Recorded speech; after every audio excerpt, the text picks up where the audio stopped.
জনৈক মুফাসসির বলছিলেন, একদিন বাইজিদের মাতা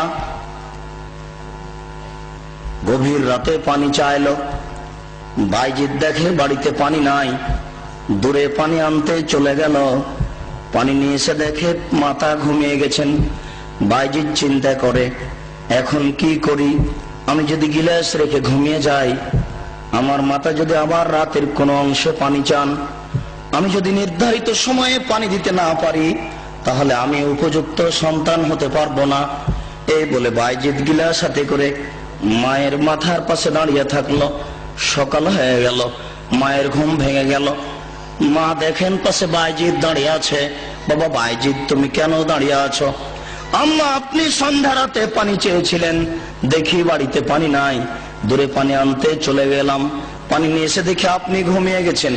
আমি চিন্তা করলাম গিলাস রেখে যদি ঘুমিয়ে যাই, আপনি যদি রাতের কোনো অংশে পানি চান, উপযুক্ত সময়ে পানি দিতে পারবো না, আমি উপযুক্ত সন্তান হতে পারবো না। এই জন্য আমি গিলাস হাতে করে আপনার মাথার পাশে দাঁড়িয়ে আছি। মা গিলাসটা হাতে করে পানিটুকু পান করে নিয়ে বাচ্চাকে শোয়ে দিয়ে আল্লাহর দরবারে প্রার্থনা করতে লাগলেন, প্রতিপালক, আমি বাইজিদের প্রতি সন্তুষ্ট হয়ে গেছি, তুমি বাইজিদকে কবুল করে নাও, বাইজিদকে বড় আলেম করে দাও। মায়ের দোয়া কবুল হয়ে গেল, বাইজিদ বড় আলেম হয়ে গেলেন। ঘটনা মিথ্যে। মায়ের দোয়া কবুল হয়ে যদি বাইজিদ বড় আলেম হতেন, তাহলে বাইজিদ একথা বলতেন না। বইয়ে লেখা আছে, বাইজিদ একদিন বলেন, বাহাস্তুল্লাহ, আল্লাহকে আমি খুঁজলাম, কোথায় আল্লাহ? আইন আল্লাহ, আল্লাহ কোথায়? খুব খুঁজলাম, ফামাওয়াজাদতুহু, আল্লাহকে খুঁজে পেলাম না।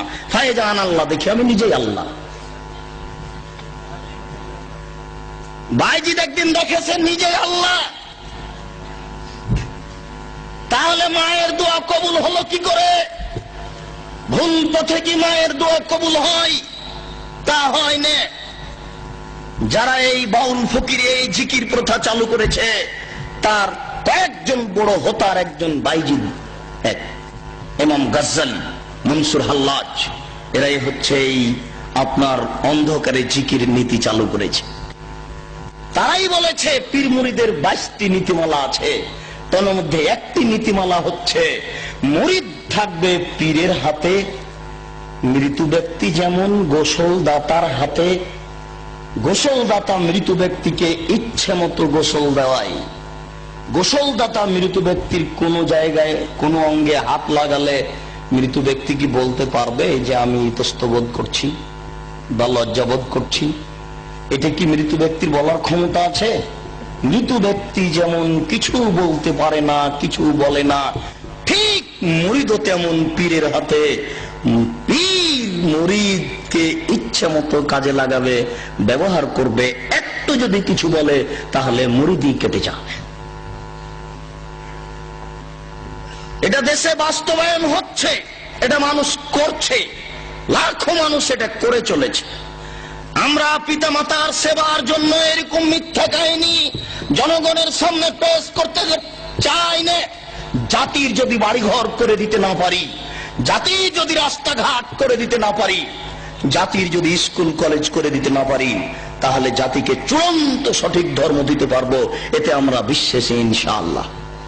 ধর্মের নামে জাতিকে কোনোদিন ফাঁকি দিব না। ধর্মের নামে জাতিকে ফাঁকি দেওয়ার জন্য আমরা বাড়ি থেকে বের হইনি।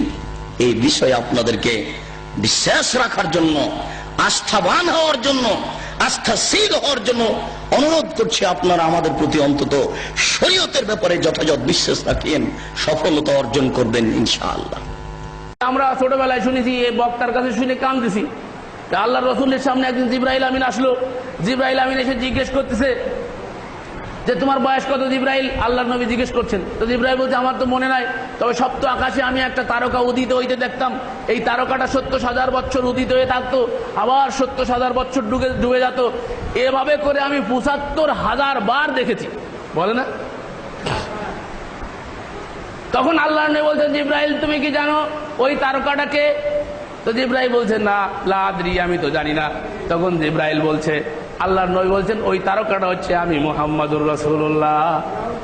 শুনে তো মানুষ আমরা কেঁদে দিতাম এক সময়, কিন্তু এখন দুঃখ লাগে আর হাসি আসে যে নবীর নামে কত সব বিভ্রান্তিকর কথা এই সমাজে প্রচলিত আছে।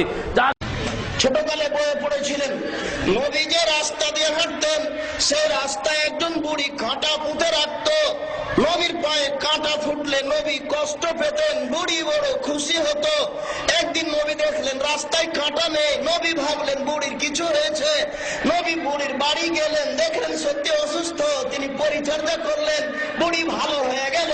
একেবারে ডাহা মিথ্যে কথা। লেখকের বিচার হবে, শিক্ষকের বিচার হবে, ছাত্রের বিচার হবে খুব কঠিন কথা।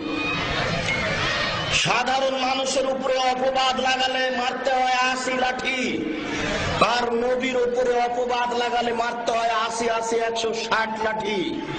লেখক 160 লাঠির হকদার।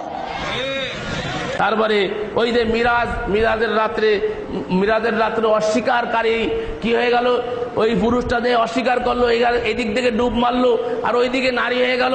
তারপরে তার ছেলে মেয়ে হলো, সে বসবাস করলো অনেকদিন, 27 বছর বসবাস করে ফিরে আবার যখন পানিতে ডুব দিল, আবার সেই ঘাটে উঠে আসে দেখি স্ত্রী মাছ কুটতে রেখে গেছিল, আসে দেখে যে স্ত্রী মাছ কুটতেছে, এর ভিতরে 27 বছর অতিবাহিত হয়ে গেছে।